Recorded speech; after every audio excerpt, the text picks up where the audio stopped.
Hello everyone, स्वागत है आप सभी का आपके अपने YouTube channel determination study platform में। आज हम लेकर के आ चुके हैं आपके लिए राउल्ट के नियम और हेनरी के नियम के बारे में। ठीक है, तो ये दोनों टॉपिक आपको इस एक ही वीडियो में बताने वाले हैं। ये छोटी सी वीडियो आपके लिए बहुत इंपॉर्टेंट साबित होगी। तो इस वीडियो में बताए गए सारे नियमों को अच्छे से देख लीजिए, अच्छे से कवर कर लीजिए। 8 नंबर ये वीडियो आपका पक्का करा देगी। ये दोनों जो है क्वेश्चन बहुत इंपॉर्टेंट है। ठीक है, तो 100% इन क्वेश्चंस को याद करके ही जाइएगा बोर्ड एग्जाम में। तो चलिए हम सबसे पहले राउल्ट के नियम को पढ़ते हैं। तो राउल्ट के नियम में सबसे पहले यहाँ पे एक कथन दिखाई दे रहा है आपको, जिसे राउल्ट ने बताया था। तो इस कथन को पढ़ेंगे और थोड़ा सा समझेंगे। देखिए, इस कथन में राउल्ट ने कहा था कि इसके अनुसार, यानी राउल्ट के नियम के अनुसार, किसी निश्चित ताप पर द्रव विलयन में उपस्थित किसी घटक का आंशिक वाष्प दाब जो होता है मोल प्रभाज के समानुपाती होता है। तो इसमें ये कहा गया था कि अगर टेम्परेचर जो है कांस्टेंट हो तो उस समय द्रव विलयन में जो घटक होगा उसका आंशिक वाष्प दाब उसके मोल प्रभाज के समानुपाती होगा। ये बताया था राउल्ट ने। ठीक है, तो ये जो हमारा स्टेटमेंट है इसको याद रखिएगा। ये पूरा स्टेटमेंट आपको याद होना चाहिए, बहुत इंपॉर्टेंट है। ठीक है, अब इसके बाद से कुछ समझने वाली बात आती है।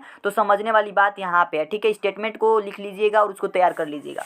समझने वाली बात इसमें है। तो ये बीकर देखिए, और इस बीकर में हमने ए और बी दो घटक लिया है और ये द्रव विलयन में डाला गया है घटक को। ठीक है, तो घटक ए के हम वाष्प दाब को मान लिए हैं पीए है और घटक बी के वाष्प दाब को हम पीबी मान लिए हैं। ठीक है, इसी तरीके से हम घटक ए के मोल प्रभाज को काई ए मान लिए हैं, घटक बी के मोल प्रभाज को हम काई बी मान लिए हैं। ठीक है, इतनी सी बात समझ में आ गई आपको। तो इसमें कहा जा रहा है, यानी कि ऊपर हमने अभी पढ़ा कि घटक, उसमें जो घटक होते हैं द्रव विलयन में, उनके वाष्प दाब मोल प्रभाज के समानुपाती होते हैं। तो घटक तो हमने मान लिया कि ए का वाष्प दाब, घटक ए का वाष्प दाब क्या है, पीए है। तो पीए किसके समानुपाती हो जाएगा, काईए के समानुपाती हो जाएगा, क्योंकि घटक ए का मोल प्रभाज क्या है, काईए है, और जो हमारे पास वाष्प दाब है वो पीए है। तो वाष्प दाब क्या होना चाहिए, काईए के प्रोपोर्शनल होना चाहिए। तो ये प्रोपोर्शनल हो गया। ठीक है, अब इसी तरीके से दूसरे घटक को भी ऐसे कर देंगे। घटक बी का हमारे पास वाष्प दाब क्या है, पीबी है, और घटक बी का हमारे पास मोल प्रभाज काई बी है। तो इस तरीके से ये दोनों क्या होंगे, एक दूसरे के समानुपाती हो जाएंगे। जब इन समानुपाती के चिन्ह को हम हटाएंगे तो आगे हमारे पास ये फार्मूला प्राप्त होगा, पी ए बराबर में पी ए नॉट काई ए। तो यहाँ पे पी ए नॉट जो जुड़ा है इस कांस्टेंट कहते हैं, नियतांक कहते हैं। तो ये हमारे पास एक कांस्टेंट जुड़ जाता है।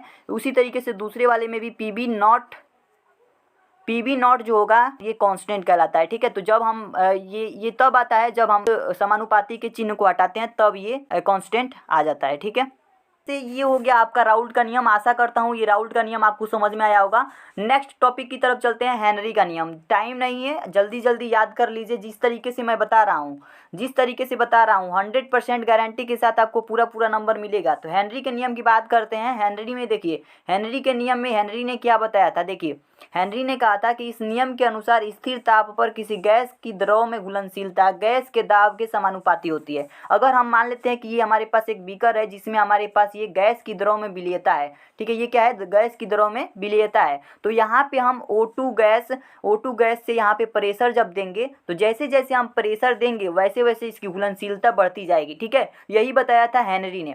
जैसे जैसे प्रेशर बढ़ेगा वैसे वैसे घुलनशीलता का मान भी बढ़ेगा। तो ये इसका मतलब हो गया कि जो घुलनशीलता है, यानी कि जो घुली हुई गैस की मात्रा है m, जिसे हम m से प्रदर्शित करते हैं, m प्रोपोर्शनल हो जाएगा उस दाब के। ठीक है, गैस की दाब के प्रोपोर्शनल हो जाएगा। तो गैस की दाब को हम p से प्रदर्शित करते हैं और घुली हुई गैस की मात्रा को m से प्रदर्शित करते हैं। तो m प्रोपोर्शनल टू p हो जाएगा। और जब प्रोपोर्शनल के चिन्ह को हटाकर, इस प्रोपोर्शनल के चिन्ह को हटा करके जब बराबर का चिन्ह लगाएंगे तो यहाँ पे एक कांस्टेंट आ जाएगा KH। ठीक है, ये KH एक कांस्टेंट आ जाएगा जिसे हम हेनरी स्थिरांक कहते हैं। हेनरी ने अपना नाम रखने के लिए ऐसा किया। तो यहाँ पे जो है KH जो है क्या आ जाएगा, एक स्थिरांक आ जाएगा जिसे हम कहते हैं हेनरी स्थिरांक। ठीक है, तो अब यहाँ पे बात करें यम क्या है, तो यम घुली हुई गैस की मात्रा अभी मैंने बताया, KH क्या है, हेनरी स्थिरांक है, और P क्या है, गैस का दाब है। तो इस तरीके से ये हेनरी का नियम यहाँ पे कंप्लीट हो गया। हेनरी के नियम को याद रखिएगा। अब हेनरी के नियम में कुछ चीज़ें आपसे पूछ ली जाती है, जैसे हेनरी के नियम की सीमा है। तो हेनरी के नियम की सीमा आपसे पूछ ली जाएगी। तो 4 सीमा मैंने यहाँ पे लिख रखा है जो एनफ है, इतना याद कर लेंगे तो काफ़ी है।